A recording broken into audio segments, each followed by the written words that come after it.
Okay, so welcome back. Now my connection is still running. I still have the test access point available. Let me just go ahead and minimize this as it is not important now. What we need to do now is go ahead and set up our DNS. So we want fake resolutions. There we go. So we need to type in vim etc solve.conf. And where it says name server, you're not going to have this. So you're not going to have this. Just type in as the first name server, type in name, name server 127.0.0.1, which is your loopback IP address. Right quit, exit, and now I do believe that I have a saved command here. Okay, so you just stated here test.com, but you can type in tra-la-la-la-la. I don't know. I'm literally typing in very random domains. And if you, well, I don't know, tra-la. Okay, tra-la. I'm going to demonstrate this with a legit domain. I'm going to set up a web server for you and you'll see how this is actually done. But for the time being, this is what you need. So let me go ahead and explain this. So this is DNS Chef, which is a fantastic tool for DNS proxying. You have basically it creates a DNS server which is very easily configurable as opposed to, for example, configuring your own bind DNS server, which would be a nightmare to do. Well, not a nightmare to do, but far more complicated. This is a lot easier. So you just type in the fake IP. The fake IP is the IP address where your server is hosted.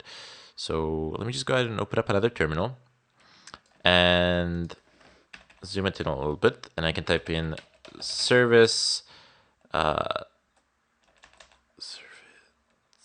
service Apache to start. This is a web server, so I have started my web server. If I type in ifconfig, my web server is hosted on this IP address, on the IP address of my interface, of my network interface, which actually has internet connection. So I have taken that IP address and I have placed it here. And then I have set the fake domains, and I don't know, some fake domain. This could be any domain out there. This could be any domain in your grandma. I'm typing in tralala.com because I don't know. It's just there. I don't know. I'm stupid with these things. But I will do a demo later on where we will have a little bit more of an in-depth look in this. But for the time being, it really doesn't matter. Any domain. So this domain has some IP address. And now this domain will not be resolved to that IP address, which is the real IP address of this domain.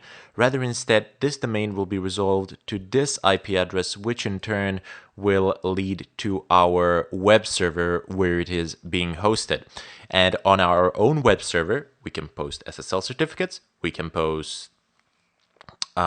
clone sites and put them there. Well, not legally, but you technically can, but it doesn't mean that you should do this outside of your own network, and it doesn't mean that you should do this if you don't have the permission. But anyway, this domain will be resolved to this IP address, and this IP address is our web server where we can put whatever we want. So whoever is visiting, for example, any of the social media website or something like that, or payment gateways online or whatever, if we take that domain and if we put it under the fake domains here, when they type it in, that domain will be resolved back to us. So it will be resolved here, which is a huge problem because then when they type in their credentials, those credentials are going towards us. Now, this works really well for sites that don't have SSL encryption, which are not HTTPS. For sites which do have HTTPS, you need to do some additional configuration. First of all, your web server needs to accept traffic on port 443, and it needs to have an actual SSL certificate. So if I just press enter here, try connecting take your phone, connect it to this wireless access point that we've created, and type in this domain or whatever domain you have actually typed in here. It will actually take you to the let me just open up a new window here. I'm not connected on this network to this machine, to this virtual machine in that way, but dot 231. Okay, so it will. This is the Apache server which is running from the Kali machine. In any case, later on I will actually bring a wireless USB stick, so I will connect yet another virtual machine onto this free Wi-Fi, and I will show you what actually happens. But this is the basic idea. This is what you need here. This is how you redirect traffic. When somebody types in this domain, they will go to this IP address. Those are the basics of it. Anyway, I'm gonna bid you farewell here, and we're gonna move onward. So we're still in the process of setting these things up. Once we have actually set them up, we will go ahead and see the results of that which we have set up.